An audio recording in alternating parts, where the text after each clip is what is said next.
We all know that getting older brings changes, doesn't it? Some are obvious, like maybe needing glasses more often or noticing that getting up from a chair takes a little more effort than it used to. But some changes are less talked about, maybe even a little taboo, and they can feel just as significant, if not more so. We tend to focus on things like diet and exercise, which are incredibly important, of course. But there are other aspects of our well-being that sometimes get overlooked, pushed aside, or just feel awkward to discuss. Yet, neglecting these areas, particularly the physical and emotional connections that can bring so much joy and vitality, can quietly, almost sneakily, impact our health in ways we might not expect. It's a painful reality that as we age, opportunities or desires in certain areas might lessen, and we might not realize the ripple effect that has on our overall physical and mental state. There's a kind of secret, something many doctors understand, about the surprising consequences that can arise when a specific, intimate part of life fades away completely. It's not just about pleasure, it's tied into some fundamental processes that keep our bodies and minds thriving. In this video, we're going to gently explore what happens when this particular type of connection and physical activity isn't part of your life anymore. And more importantly, what you can do about it to safeguard your health and happiness. We'll uncover some surprising truths about the mind-body connection as we age, and look at how nurturing different aspects of your well-being can make a profound difference. Watch to the end for something that will surprise you. Now, let's talk about some of the physical aspects first, because they are often the most straightforward to understand. When we talk about physical intimacy, we're also talking about a form of physical activity, aren't we? Maybe not running a marathon, but certainly engaging muscles, getting the blood flowing, and increasing the heart rate a little. Think of it as a moderate form of exercise. When this activity decreases or stops altogether, one of the areas that can be subtly affected is our cardiovascular health. Regular, moderate physical exertion helps keep our heart strong, improve circulation, and can contribute to maintaining healthy blood pressure. Without this particular stimulus, the heart might not get that regular, gentle workout it was accustomed to, or could benefit from. It's not the only way to keep your heart healthy, not by a long shot, but it's one piece of the puzzle. When that piece is removed, other aspects of our lifestyle need to work a little harder to compensate. It's like taking one tool out of your toolbox. The job can still get done, but you might need to rely more heavily on the other tools you have. If we aren't actively replacing that physical benefit with other forms of exercise, even just brisk walking or gentle movement, we might miss out on some of the cardiovascular resilience that activity provided. Beyond the basic physical exertion, there's a fascinating interplay with our hormones. Intimacy and physical connection trigger the release of various hormones that are incredibly beneficial for our well-being. Think of endorphins, those feel-good chemicals that act as natural mood boosters and even pain relievers. Oxytocin, sometimes called the bonding hormone, is released during physical touch and intimacy, promoting feelings of connection, trust, and relaxation, which in turn can lower stress levels and blood pressure. Vasopressin is another, linked to bonding and social behavior. When the activities that stimulate the release of these hormones diminish, we might find ourselves experiencing lower moods more frequently, feeling more stressed or anxious, and perhaps even noticing an increase in aches and pains, simply because we're not getting that regular, natural dose of these beneficial chemicals. It's not that these hormones disappear entirely, but their regular surge, which contributes to a feeling of overall well-being and resilience, might be less frequent. This isn't just a fleeting feeling. Chronic stress and elevated stress hormones like cortisol can have detrimental effects on almost every system in the body over time, from immune function to cognitive health. Finding other ways to stimulate these positive hormone releases becomes really important, whether that's through other forms of exercise, spending time with loved ones, engaging in hobbies you enjoy, or even just practicing mindfulness and relaxation techniques. It highlights how interconnected our physical and emotional states truly are, and how a change in one area, even one as personal as this, can ripple outwards and affect others. Another area where the benefits of this kind of physical activity are often seen is in sleep quality. We know that regular physical activity, in general, helps regulate sleep patterns and promotes deeper, more restful sleep. The physical exertion and subsequent relaxation from intimacy can act as a natural sedative for some people, helping them fall asleep more easily and stay asleep through the night. When this is no longer a regular part of the routine, some individuals might find their sleep becomes more fragmented, or that it takes longer to drift off. Poor sleep isn't just annoying, it impacts everything.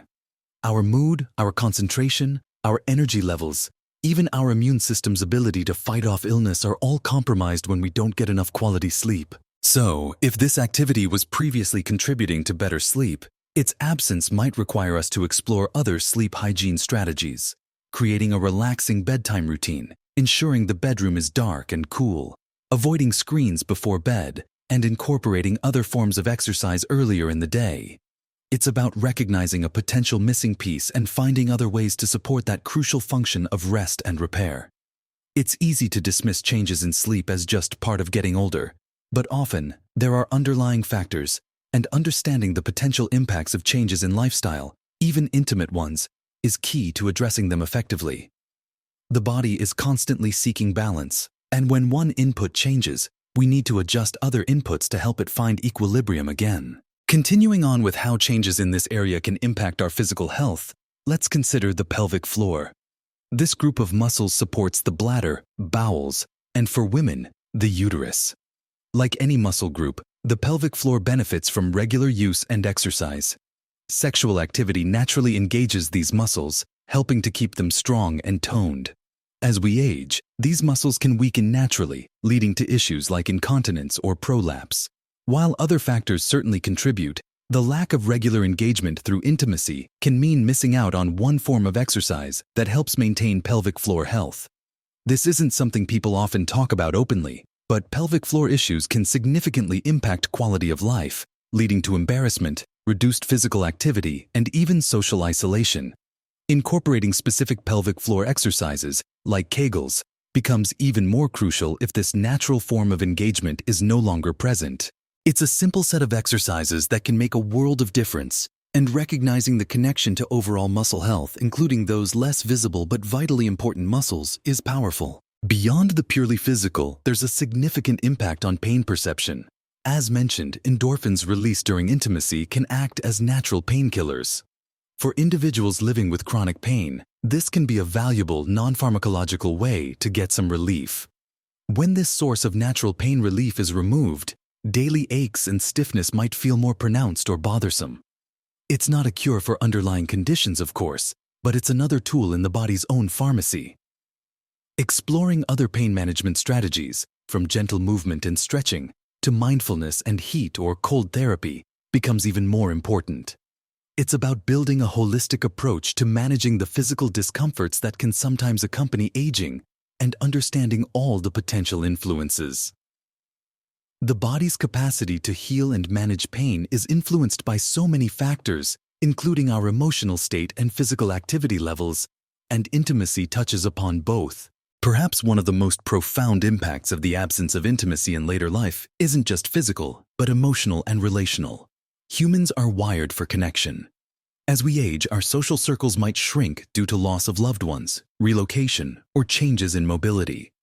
Intimacy provides a unique form of closeness, a deep level of emotional bonding and validation that is distinct from other types of social interaction.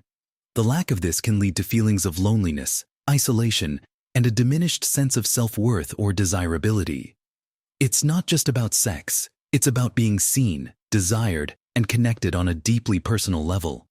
These feelings of isolation can have serious consequences for mental health, contributing to depression, anxiety, and even accelerating cognitive decline. Finding other avenues for deep connection becomes paramount.